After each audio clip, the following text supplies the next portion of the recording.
I don't care how you was feeling before. Nope. But right now, it's time to feel good. Yeah. Let's go. I'm good. I'm good. It don't matter how my day starts off, cause I'm good. I'm good. Hi, everyone. I'm Korren Briley here with Terry Fletcher, and we want to welcome you to the BunLife podcast coming to you from Podcast Center, LA, California. Hey, how are you today? I'm good, except for the fact that I can't seem to get dressed like a normal human being these days. I did see your Instagram post. I'm such a Was your shirt freaking inside weirdo. out or backwards, or what was it? Like a little bit of everything, as usual, per usual. So yeah, I got dressed while holding my son because he is super clingy right now. Actually, he's a mama's boy, so he's kind of always been that way, and I'm working on that.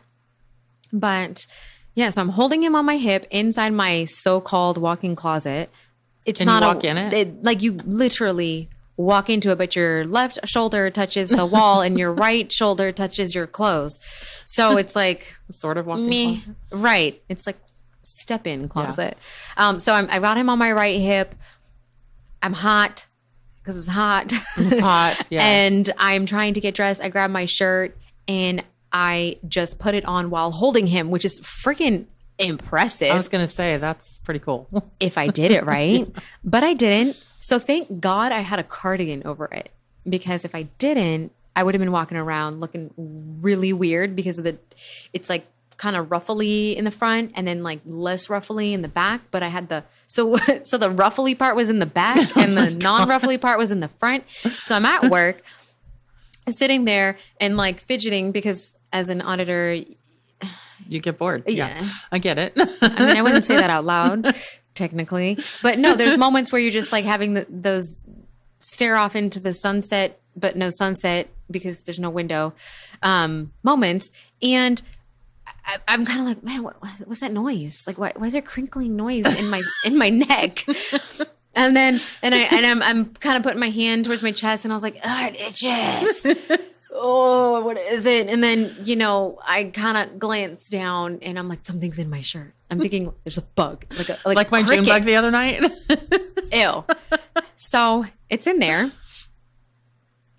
I'm surely going to die. Like I'm like, oh my God, this is it. There's a spider. It's getting me. And I look down, it's the freaking tag. And I was like, God, there again. God. So then I'm at work and I'm like, okay, well, the bathroom is really far away.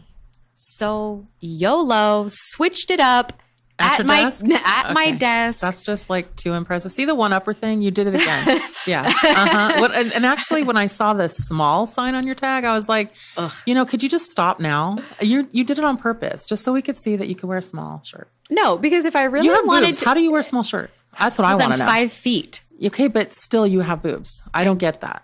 They're, according to Carson, they're really long. They need a lot of support because mine are longer than yours. I'm just putting it out there. I just went up to you. Oh my God. Boom. I got it. Boob life. Hashtag boob life. Yeah, boob life, BunLife. If you haven't noticed, we have probably a laundry list of mom fail moments that not only we've been through, but I'm sure you guys have been through. And Terry, weren't you just talking to me the other day about, what was it? I'm not sure what you're talking about. You mean as far as yelling at our kids when we know we're wrong? And that's a super mom fail. And then feeling really stupid afterward. That never happened. Where you're like, but I didn't. And you're like, okay, well, go to bed anyway. And then you're sitting there going, oh, shoot, they didn't eat the last Oreo. I did. Yeah. Okay, shoot. I thought they did. Shoot. I mean, okay, so that's totally a mom fail. Yeah. But like you could totally twist that. Like you saved them some sweets. Yeah, I saved them a cavity. I saved a cavity. Yeah, I think one of my biggest mom fails lately is, so one thing you should know about me is I don't like dry lips. That's all I'm just going to say. I hate it. So every time in my pocket, I've got a lip smacker. Yes, it's taking me back to my childhood days. And even the one I have right now is called Coca-Cola. Usually I have Dr. Pepper. Well, the problem with that is if you leave them in your pocket, and I didn't realize it got on my shirt, and I'm looking down right now at my shirt, and they get to the dryer, Yeah, they end up getting on the clothes. And so if it's just like leaving a red lipstick in your pocket. And yeah, that's a big mom fail, especially if it's your new daughter's white jeans that you bought for her because she needed to have a $190 pair of jeans that you don't tell your husband that you just bought her.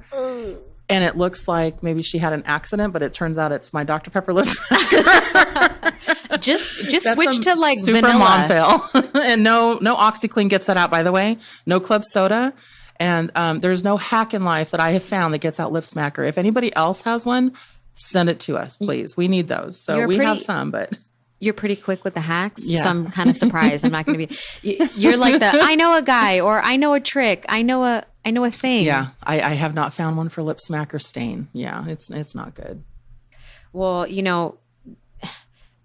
to me, mom fails are all a learning experience because I make a joke out of every single one of them, and I will point them out to my daughter, and she'll be like, "Yeah, mom, you did that. You did that." Yeah. And I'm like, "Oh, but it was funny, wasn't it?" And she'll be like, "No, not really, Not because so much. she didn't get the Oreo, or she didn't get the, whatever it was." So, you gotta laugh about them. You really do. And if you don't, it just makes it.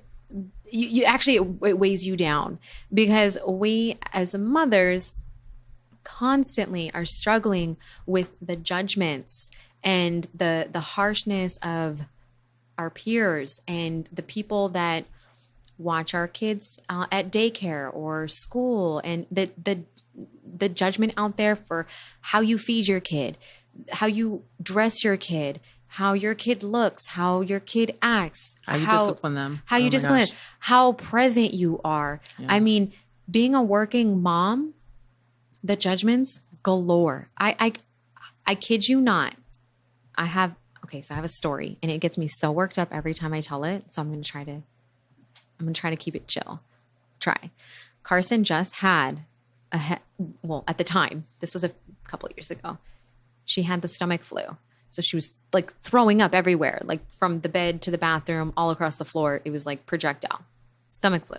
She had it for maybe a day or two. So she had to ease back into eating. The day she was able to go back to her preschool, she and I went into the kitchen. I was like, "Look, how's your stomach? Do you want this, this, and this?" She's like, "No, I just want a little bit of fruit." And she didn't want much. So what I did was I packed her like an apple and peanut butter, or no. Because now they're afraid they're going to be sick. So, Right, yeah. exactly. And definitely not peanut butter because the schools are paranoid about that. It was like an apple, some like string cheese, like just very some very simple bland things. things, yeah. Yes. And she picked them out. And so she would feel comfortable. I knew she would eat them. I got a call from her school at like 10 o'clock. "Your daughter doesn't have enough food in her lunch." Wait, what? Right. And I was like, "I'm sorry, come again?" What? Did Did somebody count? Try this again. And I was like, "Is it lunchtime?" She's like, "Well, no, I looked at her lunch and she doesn't have enough." And I was like, "Listen, bitch, how do you know it's not gosh. enough?" And what are you doing in my daughter's lunch pail at 10 o'clock in the morning? I don't get that. I'd be like, are you kidding me right now? Like, let's take a step back here. Yeah. Was she in the Lunchable and the chips and the soda lunchbox too of somebody else? It is And did very she call that possible. mom and go, "You know what?" Well, and that's the thing. So it wasn't lunchtime. So I said, my first question was, how do you know that it was actually not enough food? Did she eat it all? And she's still hungry. Well, no, she hasn't eaten yet. So then what the fuck are you calling me for? So then she goes, "Well, I could tell it's not enough food and she's going to be hungry." And I said, "Okay, let's start with this. How about you feed my child her food? See how she does, because she just had the stomach flu. If you haven't recalled, she's been absent.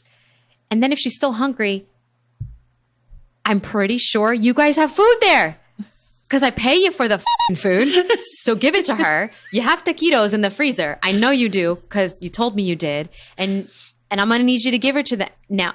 Well, you're going to need to come and bring her more food. No, you're going to give my kid her food, and we'll do this. Well, why can't you come and give her? Because I'm working. Yeah. Did you not hear me? She has enough food. And if there's a problem, let me know. But if she hasn't even eaten yet, it's not lunchtime. Move on. Sure enough, Oh I my pick her up gosh. and she's like, "Thank you, mommy, for my apple. It was so yummy." "You're welcome, boo boo." I got you. Oh my gosh. I mean, but the judgment there. Did she come with us when you and I went out to brunch that one time and see how much Carson ate? Maybe. No, I'm just saying because Carson is petite, like Korren here. No, so Korren is 5'5". I got corrected earlier. It's not 5 foot nothing. Half an inch. She gets a half an inch. Now I'm almost 5'9", so there's a definite difference there. But her daughter is tiny. She is a little petite, just a little peanut. But this girl could put food away. She had like the French toast something. Yeah, like the eggs and the bacon, the whole bit, at an adult size and gourmet kind of French toast at the place we went. Yeah, fruit. And it took her 2 hours to eat it, but she ate almost all of it. She put it away. She would not let that server taste it. She would not. Not done. That server kept trying to take it. She kept going, no. And then I tried to get some bacon. I know. She gave me a little schniblet. Yeah. And I was like, oh, Carson, that was so nice. And her mom tried to take a piece. Can I have just a bite of your bacon? And she goes, here, let me do it. And she gets off a little corner. And I was like the burnt part. The tiniest little kid. But it was just funny because just knowing that how much I've seen her eat and she's so little, and then just hearing the judgment on your lunch packing. It's just ridiculous. I mean, there's judgment every time. The fact if you're a working mom, if you're a stay-at-home mom, if you're just like a breathing mother, like there's judgment. No matter what you do, you can never win. Breastfeeding, not breastfeeding. Do you give your kid soda? Do you not give your kid soda? All organic, not organic. There's kids at Carson's school. They were like chewing on the it was like, I don't even tree know. bark. Yeah, it was like this super all natural with the green stem like hanging over like Roger Rabbit, like num num num, and I was like, wow, that's super all natural. And I think it was like rhubarb or something like that. And and then there's my kid, because like my husband packs the lunches and he insists on Lunchables, which I'm slowly getting out of the house. Then there's my kid with dad the lunch. Right? That's like just throw it in the lunchbox. Yeah. Shout out to my husband. Yeah, that's a total dad lunch. But it's hard, and then as a traveling mom, yeah. So when summer started, I think she was about 2. I traveled about 200 days a year. And that's a lot. But for those of you that, our last podcast, we talked about being present. You have to understand how I worked my schedule. So I was out on Mondays, and then I was back by Thursday night, really late, because while she was at school on Friday, I wanted to make sure that I got all my paperwork done and my expense accounts and all that. And then the whole weekend, and I wasn't every week, it was like every other week. But when we had a live-in au pair, my husband was great. But the thing is that I would fly in sometimes and I'd get home if I was in Arizona, I wasn't East Coast, and she'd have a softball game. Let's say she was 8 or something. And I'd just get to the field. And luckily I didn't miss the whole game. I was there because I really was big about her sports. That's awesome. And I just remember getting there and parents were like, oh, Terry, you made it. And just the little disdain in their voice. And I'm like, yeah, I did, and some are being fine with it, going, hi, mommy, I'm so happy to see you. And somebody else goes, so where were you this week? And it's just the tone, not did you have a good business trip? Happy to see. It's like, and it was just like, oh my gosh, people, really? I'd come up with a lie. I'd be like, well, you know what? I went to the moon this time. It was great.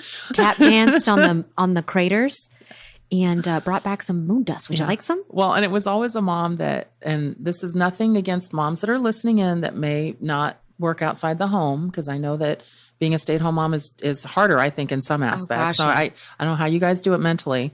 But sometimes a mom that didn't work outside the home, a stay-at-home mom, was basically, I see them fighting with their kid the whole time. And mine's like, hey, I'm so happy to see you. So I'm not, I'm trying not to be judgy there, but I was getting judged for traveling. So I think all moms really get judged at some point. Absolutely. I have a few friends who have chosen to stay home, and I want some of their superhero powers. Yeah. Because,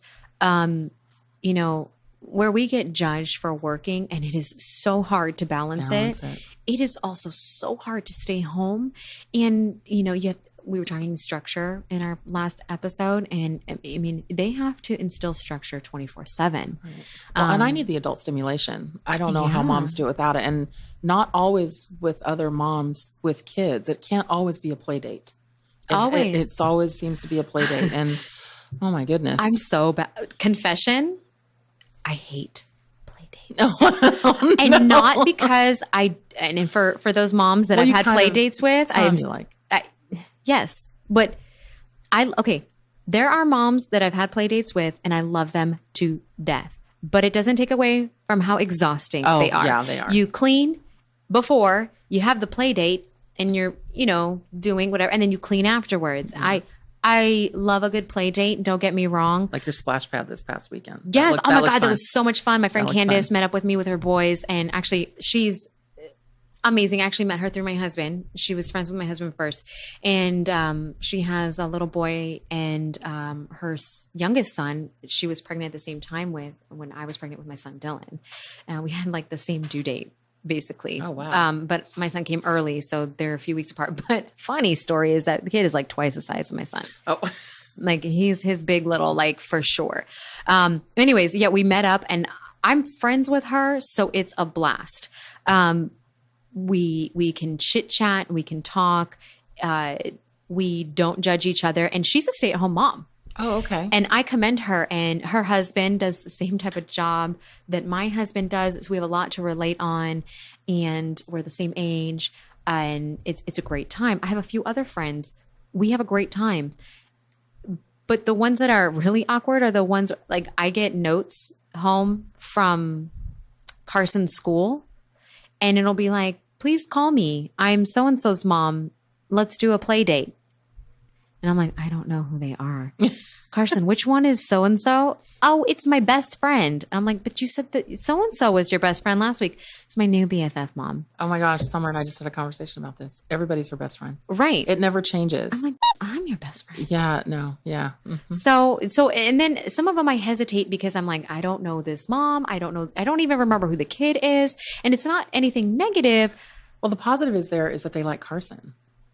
Yes. You know it's not about you, right? Give or take. No, like, it's true. Terry, and I still have to drive there. They have then I have to bring Dylan with me. Oh, right. So I'm like, okay, well. That's a 2-kid thing. Yeah, what are we, and so sometimes they'll be like, can we have Carson over to play? Sweet. Great. Have a great time. Remember your rules, Carson. You got to clean up, do all that good stuff.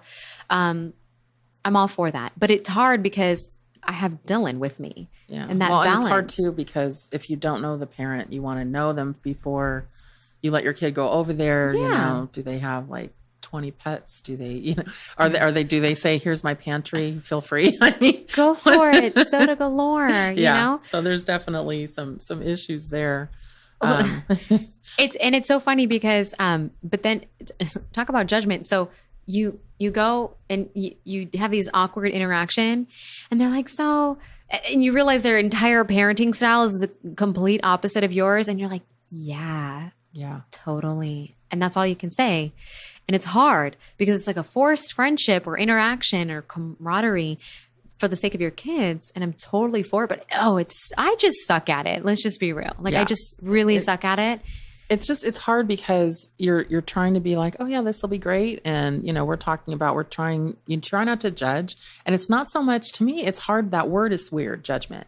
It's harsh. It's harsh, but it's like, well, I wouldn't do that. And that's weird. And so do you want your kid into that, Mm-hmm. And I think the biggest thing, and we all feel this way, and listeners, hopefully if you feel this way, you'll let us know and go, oh my gosh, I think that every day.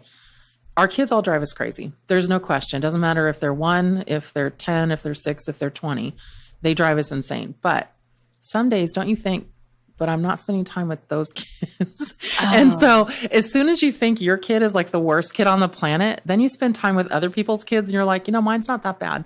I think I'll keep them. Now, not all the time, but there are days when you're just like, okay, I'm okay. I did okay with mine. You're like, this is not a mom fail. This is a mom win. Yeah, this isn't so bad. I think also, like, mom fails to me is different for every person. Yeah. So you might look at something and say, hey, that was a fail. Yeah. But they might not think that. Right. Yeah. And vice versa. I'm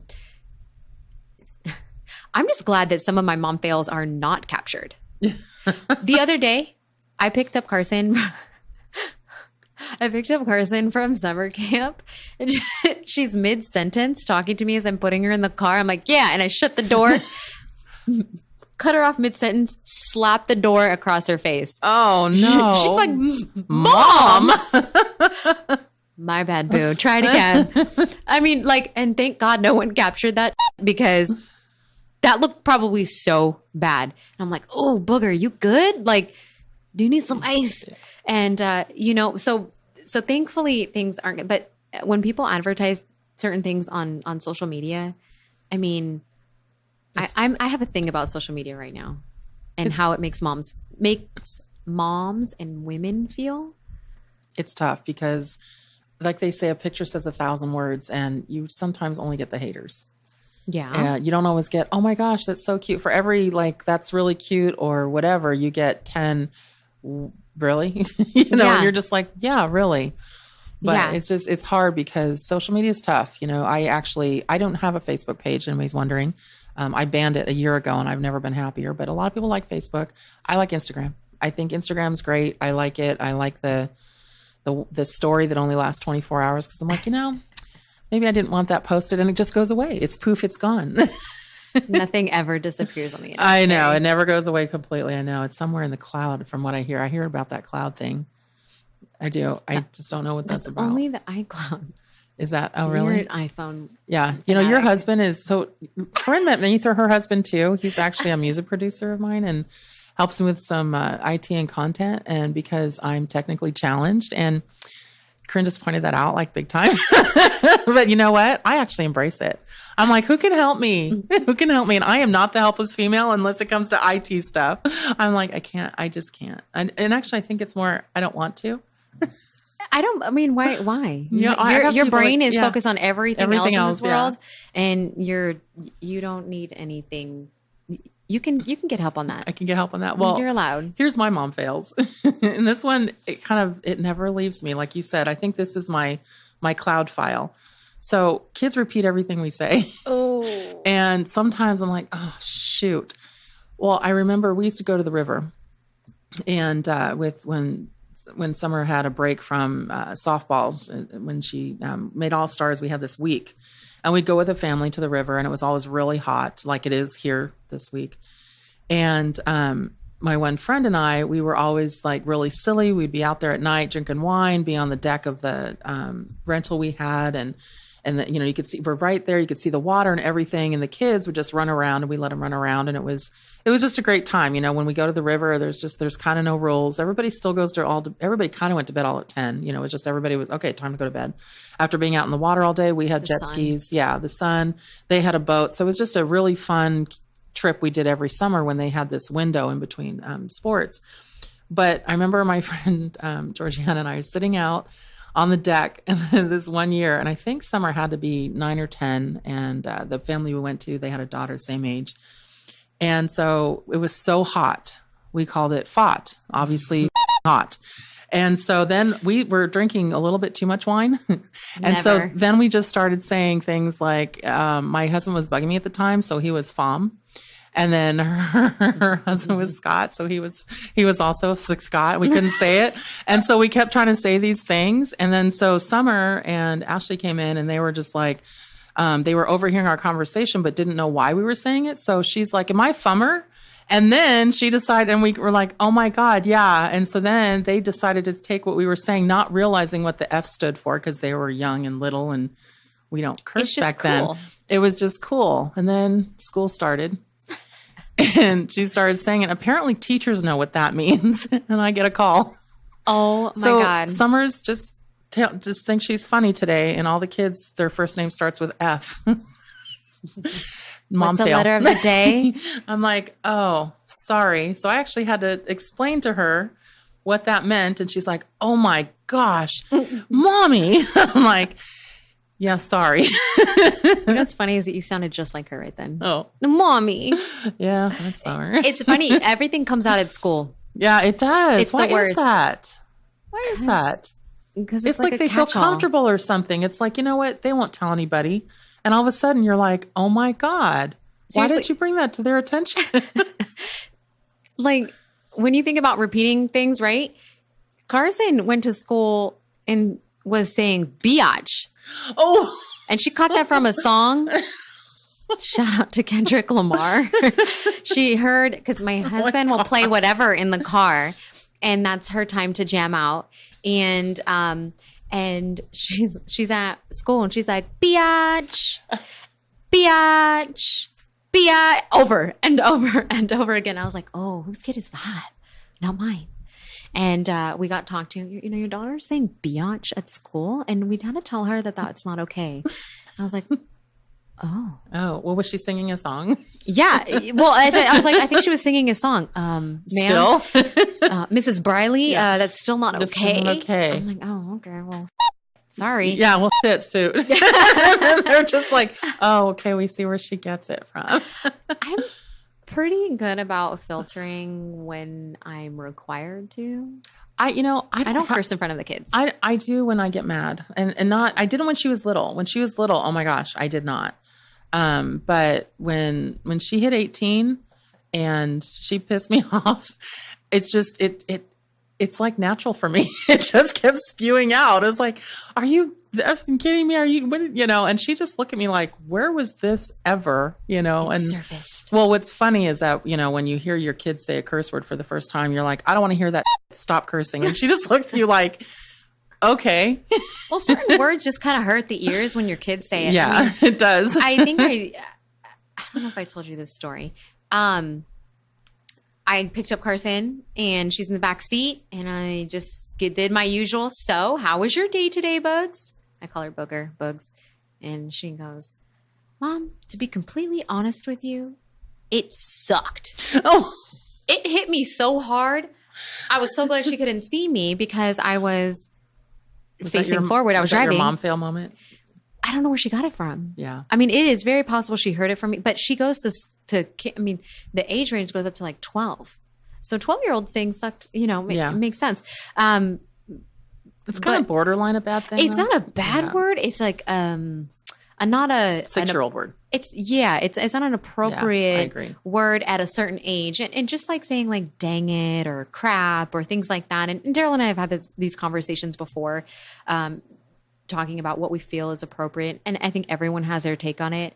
Daryl grew up a little bit with more like loose guidelines on certain things. My parents were very strict. Mine were too. Yeah. I wasn't allowed to say that sucks like up until high school, or through high school. And our rule, to be completely honest, our rule with Carson starts with, if you learn a new word, you can only utilize the word in general as long as you understand the meaning. That's the context. You need to know what you're saying. I like that. I don't want her saying anything she doesn't understand or is not correct about. And that's how things get spread around in school. Like, kids come home thinking one way or the other because that's what is passed around school. So if you're speaking in the right context, it's going to be correct information more often than not. So we just said, if you understand and you use it correctly and you know what it means, then we could talk about if we feel okay with you using it. She's come home with certain words that are not bad words, but she doesn't understand how to use them because they're grown-up words, because she's actually pretty advanced in the way that she speaks. So we are totally okay with her expanding her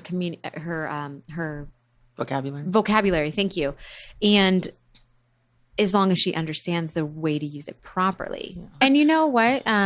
Some of those mom fails just need to be counteracted with celebrating small victories, because you may have a situation where I've trying to get the kids to their prospective places and get to work on time, and I have lost my mind on the way. And I show up to work and I'm a hot mess.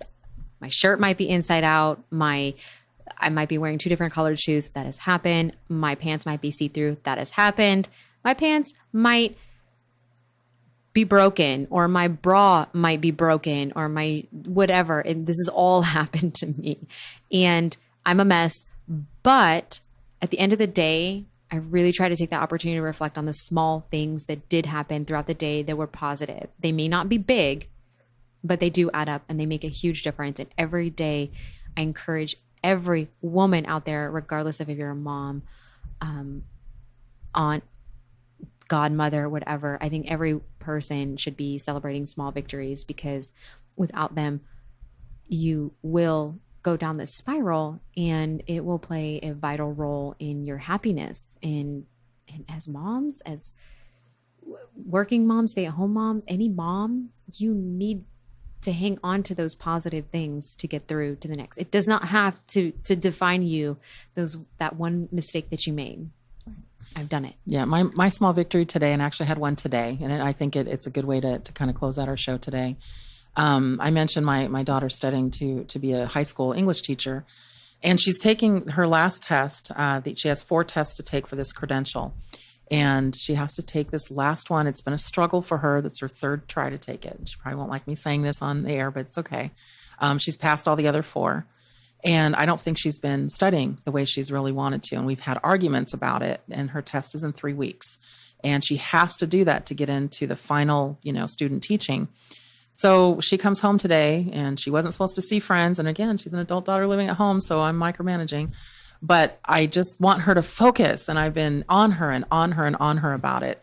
And she comes home today, or I came home today after a meeting, and she still wasn't studying, and it was already 1:00. And so we're having this argument. My husband's off for the summer, so he's in the living room. Her dad's having this argument with her, and she's just kind of looking at us, sitting there in her shorts and her tank top. And she's looking at us like, okay, I'm in for another lecture. And we were kind of lecturing her. You need to study. You need to get this test done. And then in the middle of it, I basically was like, wow, you look really tan. I really like that outfit.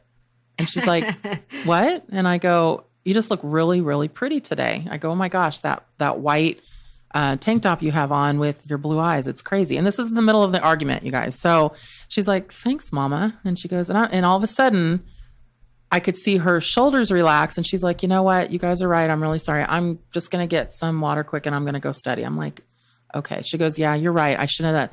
Her whole body language changed because I just took a moment to just be positive and she was just like, and then later on, before I left, she's like, you really like this shirt? I didn't sure if you'd like it today. I go, I love that shirt. It was something I actually got her that kind of showed her tummy a little bit. And she's just like, thank you. I love it. She goes, I could use a couple more too. And I'm like, okay, well, okay. So that took it a little far, but I just want you to know that sometimes, your kids need to hear, even if you're in the middle of an argument, and I just felt like this was a mom win for me, because I saw her body language change, and she was in there studying then for the next couple hours before I left. And I texted her about 3 hours into it. I'm like, I just texted her, I love you. That was it. And then she's like, I love you too, Mama. And that was it. And then I left to come and record. So it's just those things, even if you're mad at your kids or whatever, say something positive to them in the middle and see what they do. Their head will explode, and hers did. And that was a win for me. So I just at that moment knew, I'm doing an okay job. That's awesome. I love it. And I'm curious to know what some other mom wins and small victories are being celebrated by our listeners. Please feel free to take the opportunity to message us. You can email us at thebunlifeofficial@gmail.com or direct message us on Instagram at the BunLife Official. We would love to hear some of your victories. Please, please, please, because we live vicariously through you. Every mom does when we hear positive stories.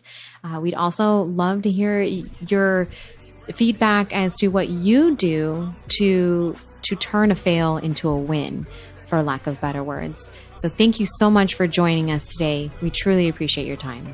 Have a great day, everybody. Thank you for listening to the BunLife podcast. You can find us at www.thebunlife.com. You can email us at thebunlifeofficial@gmail.com. You can also find us on social media platforms, including Instagram and Facebook at The BunLife Official.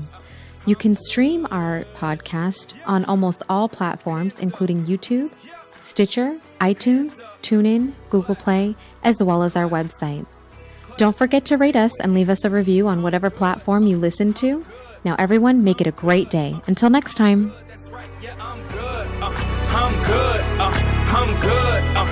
I'm good.